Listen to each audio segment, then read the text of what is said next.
आज 6 से 7 हमारे नए दोस्त 8 नए दोस्त ज्वाइन कर चुके हैं आज।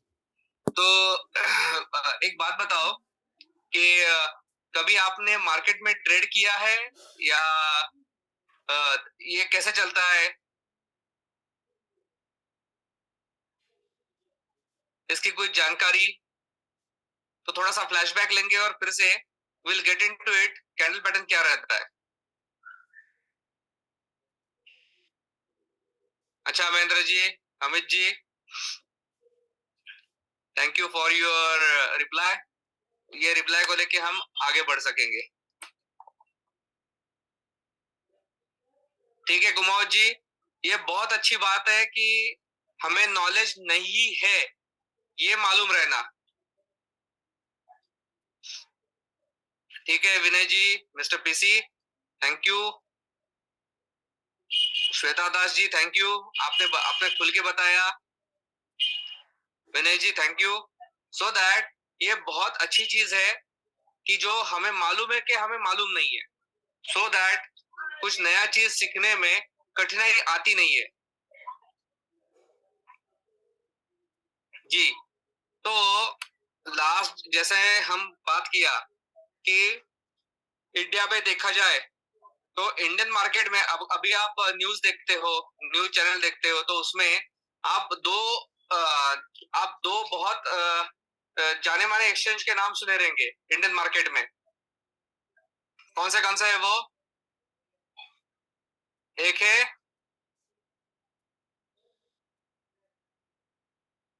अच्छा एक्सचेंज क्या रहता है वो बताता हूँ। एक्सचेंज ये ऐसा प्लेस है कि जिधर बड़ी बड़ी कंपनियां जिनको अपने कारोबार अपने प्रोजेक्ट्स ये पब्लिक के पैसे पे चलाना है।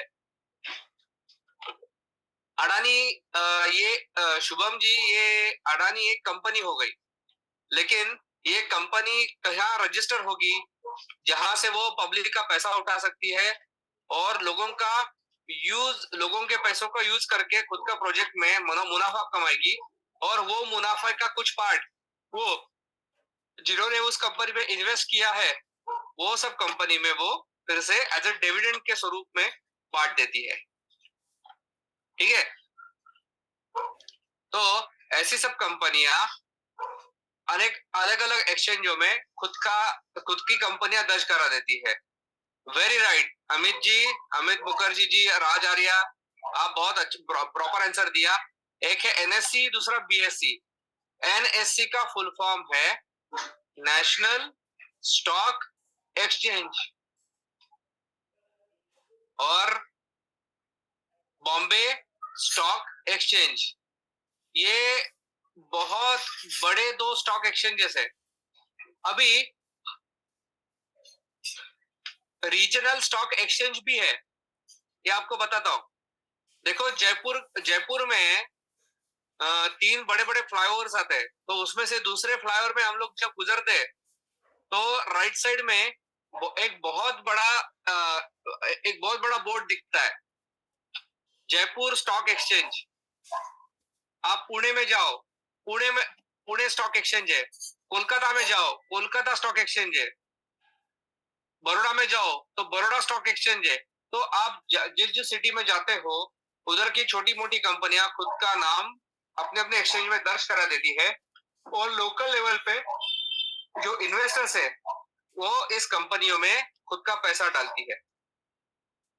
तो ये कंपनियां कौन से सेक्टर की आती है? ये कंपनियां कौन से सेक्टर से आती है?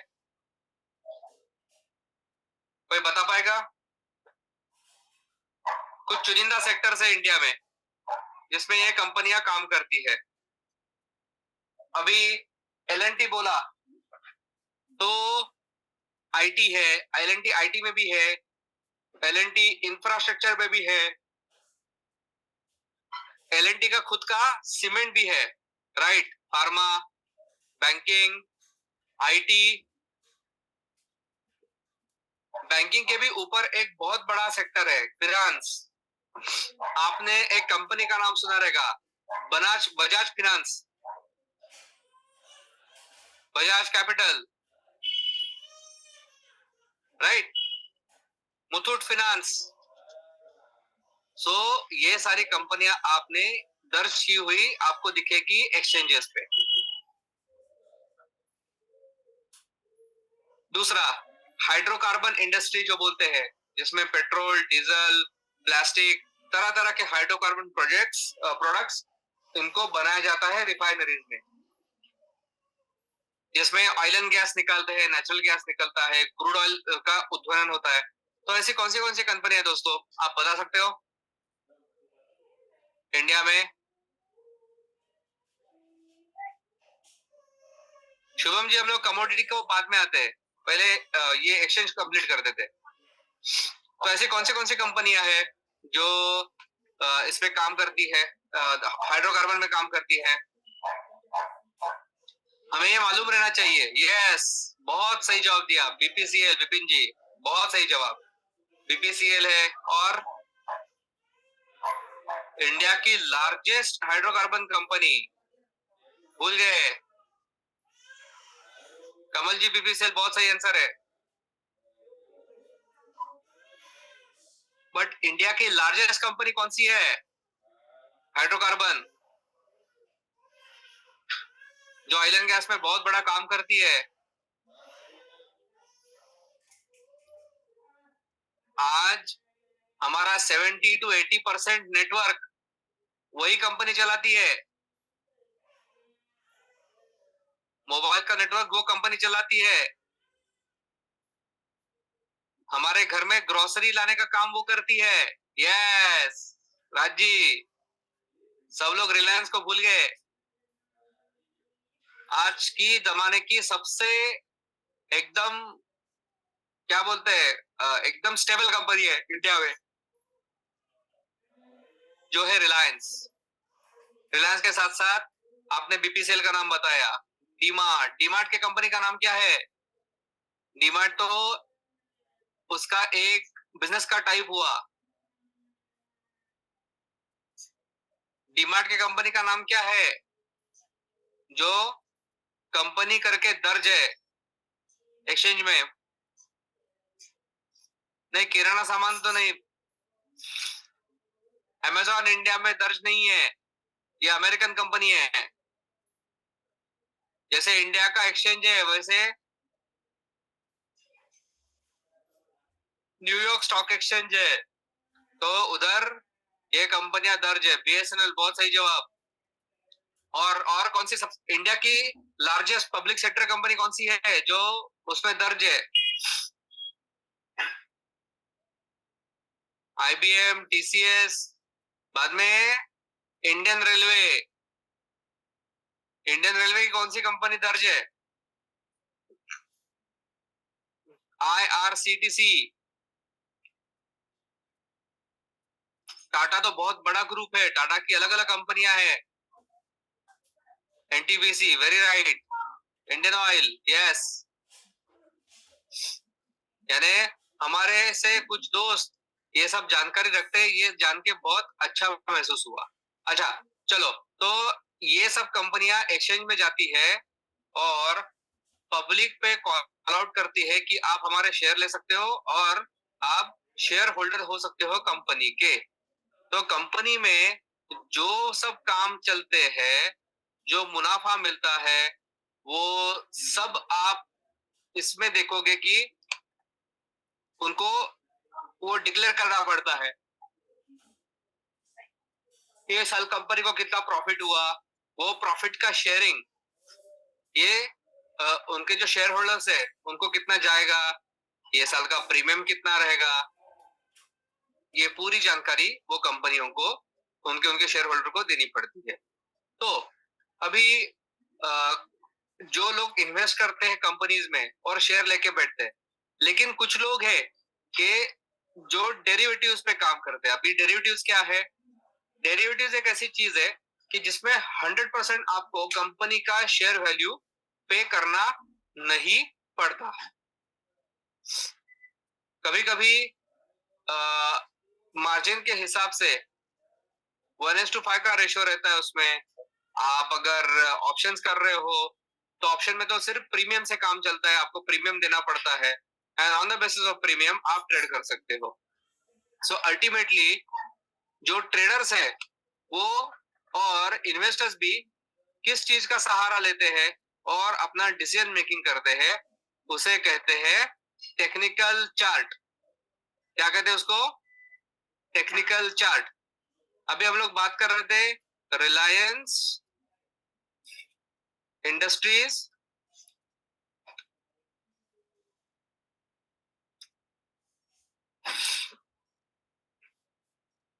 लिमिटेड।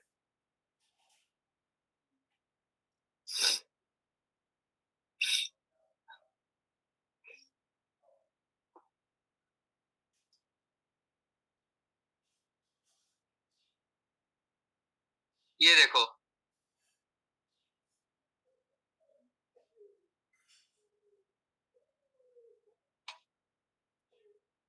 इसे कहते हैं चार्ट।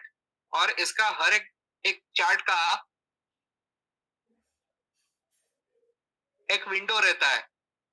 जैसे वीकली विंडो है, हर एक वीक का कितना और कैसा इसका परफॉर्मेंस था। जून 21 में ये क्या परफॉर्मेंस दिया, आज तक का सबसे बड़ा हाईएस्ट हाई कितना दिया, 27,800, 2780, 2789, 2800 क्रॉस नहीं कर पाया। अभी इसका वैल्यू कितना है, 2230, कितना 2223। सो ये हमें जैसे पता देता है, जैसे हम लोग देखो, हम जाते हैं हॉस्पिटल में और हमारी तबीयत की जानकारी लेने के लिए एक ग्राफ होता है, कार्डियोग्राम बोलते हैं उसको। उसमें इसी तरह का ऊपर नीचे दिख के डॉक्टर बताता है कि अपनी तबीयत की हालत क्या है। इसी तरह कंपनी की हालत क्या है, कंपनी कैसे परफॉर्म कर रही है, ये इससे पूरा आपको पता चल सकता है। ये 1 वीक का साइकिल में देखो, बाद में 3 मंथ्स के साइकिल में देखो, तो आपको पूरा पता चलेगा कि इसमें how this stock is performing.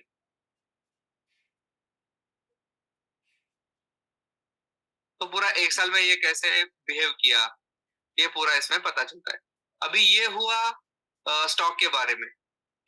अभी इससे भी ऊपर का मार्केट है, उसे कहते हैं कमोडिटी मार्केट। जो कमोडिटी मार्केट ये सिर्फ इंडिया ड्राइव नहीं करती, इसमें पूरा ग्लोबल लेवल का सप्लाई चेन इधर पूरा कनेक्टेड रहता है। यानी अगर फॉरेन एक्सचेंज में, फॉरेक्स में भी कुछ चीजें ऊपर नीचे हुई, जो actual country to country trades होती है, यानी एक कंट्री दूसरे कंट्री से लेती है ना। जैसे देखो आप, ये जो वॉर चालू था, तो वॉर के दरमियान रशिया ने ऑफर किया था 25% डिस्काउंट में आप क्रूड हमसे ले सकते हो। पहले क्रूड लेने के लिए हमें डॉलर्स देने पड़ते थे, याद है? तो रशिया ने सीधा डील दे दिया था इंडिया को कि आप सीधा रूबेल में, यानी उनकी जो करेंसी है रूबेल, सो रुपया टू रूबेल आप डायरेक्टली हमसे क्रूड खरीदारी कर सकते हो। तो क्रूड, बाद में नेचुरल गैस, और कौन सी कमोडिटीज है, कोई टाइप कर सकता है इसमें? जो एमसीएक्स में, यानी मल्टी कमोडिटी एक्सचेंज में दर्ज है, इंडियन मार्केट के मल्टी कमोडिटी एक्सचेंज में दर्ज है। एमसीएक्स कौन सी कमोडिटीज है? क्रूड है, बाद में नेचुरल गैस है, गोल्ड है, यस कॉपर है, और कौन सा है अभी बताए आप? सिल्वर है, जिंक है। ओएनजीसी ये कमोडिटी नहीं है शुभम जी। एल्यूमिनियम कमोडिटी है, लेकिन इस पे ज्यादा ट्रेड होता नहीं है।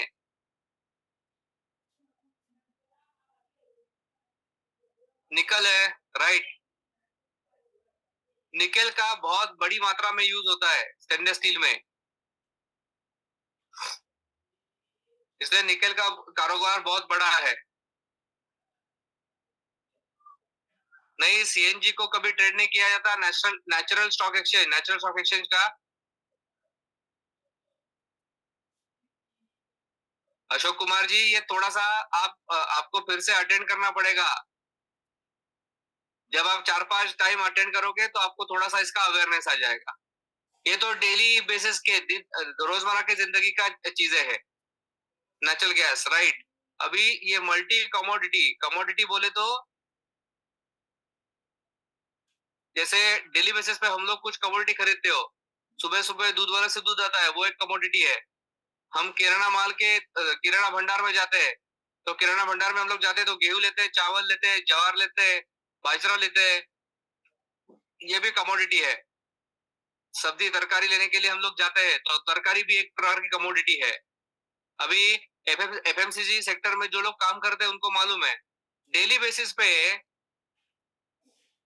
ये सब्जियों का, अनाजों का महीना टू महीना इसका भाव जो दर है वो चेंज होता है, रेट चेंज होता रहता है।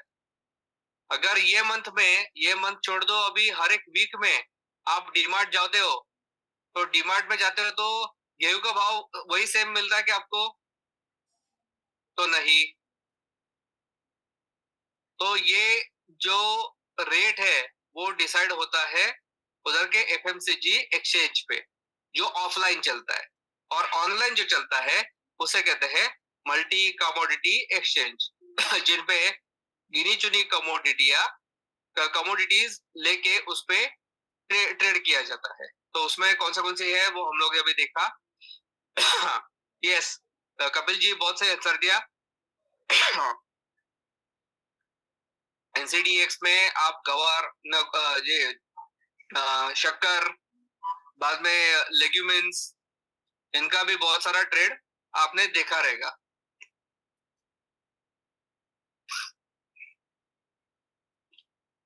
सनफ्लावर ऑयल, ये सब सीड्स का भी एनसीडीएक्स में ट्रेड होता था। अभी ज्यादा उस पे वॉल्यूम नहीं है, इसलिए सब लोग अभी एमसीएक्स में सैचुरेट हो गए। तो जैसे हम लोग ने देखा अभी, तो इसमें क्रूड देखते हैं। तो इंडिया लेवल में फॉरेक्स के हिसाब से क्रूड बिहेव होता है।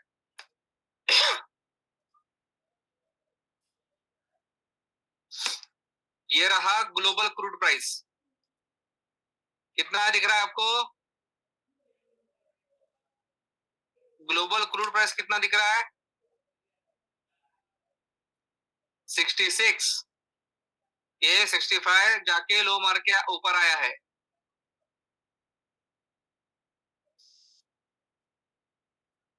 जब वॉर चालू था तब क्रूड प्राइस का रेट क्या था?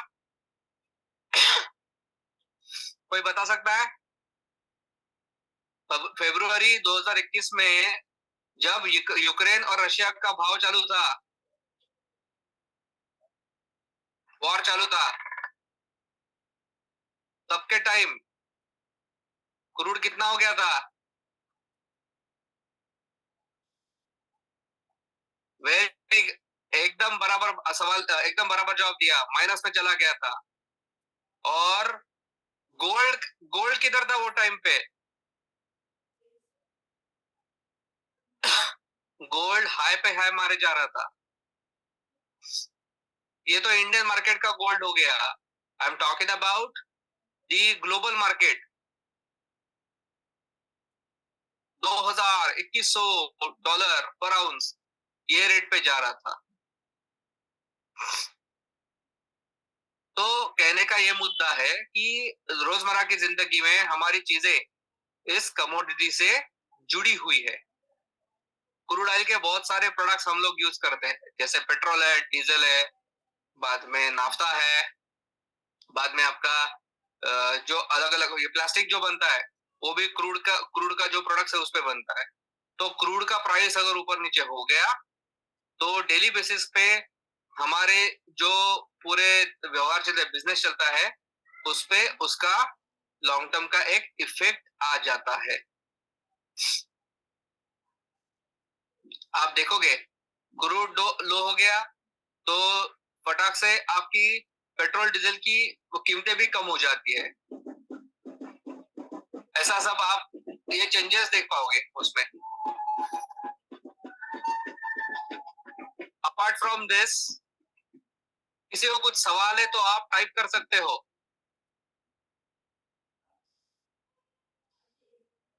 अभी ये एक तरह का हो गया हिस्टोग्राम, लेकिन ट्रेडर्स जो है, ट्रेडर्स कौन सा चार्ट यूज करते हैं?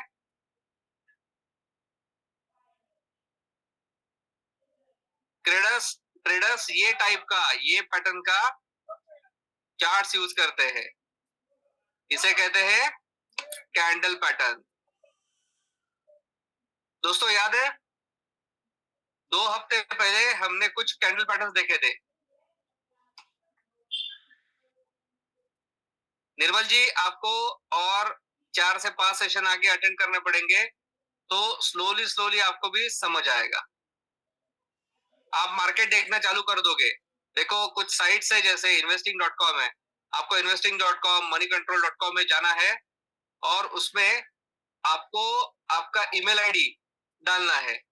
ईमेल आईडी डालने के बाद आपका लॉगिन हो जाएगा और उधर आप यहाँ सर्च में कौन सा कंपनी डालोगे तो उसका ये टाइप का ग्राफ आपको आना चालू हो जाएगा और ये ग्राफ आपको देख के आपको पता चलेगा। करेक्ट, बहुत सही जवाब।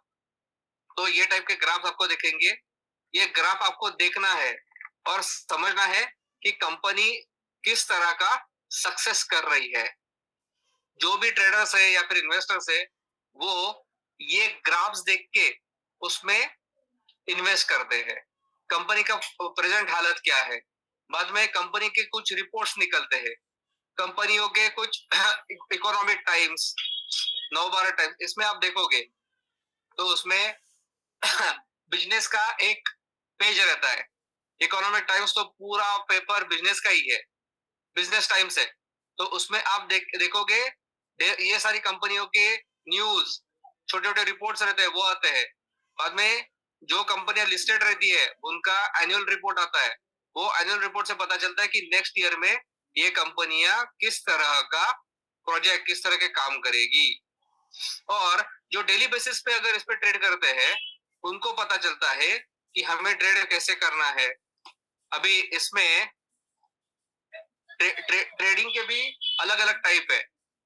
कोई लोग 5 मिनट का ट्रेड करते हैं, कुछ लोग 30 मिनट का ट्रेड करते हैं, कुछ लोग 2 घंटा 3 घंटा रुकने का देखते हैं और कुछ लोग तो एक एक हफ्ता लेते हैं, यानी पोजिशनल ट्रेडिंग कहते हैं उसको। और जो फास्ट कहते हैं उसको करते हैं स्कैल्पिंग, यानी 5 मिनट में 10 मिनट में ट्रेड निकल गया। क्योंकि हर एक ट्रेडर का टाइप है और वो टाइप के हिसाब से उनका खुद का एक ट्रेडिंग पैटर्न रहता है। दोस्तों 8:30 हो गए, तो किसी कुछ सवाल है तो आप जरूर इसमें लिख सकते हो या फिर नेक्स्ट टाइम आप सवाल रेडी करके आओगे तो हम वो सवाल के जवाब भी दे पाएंगे।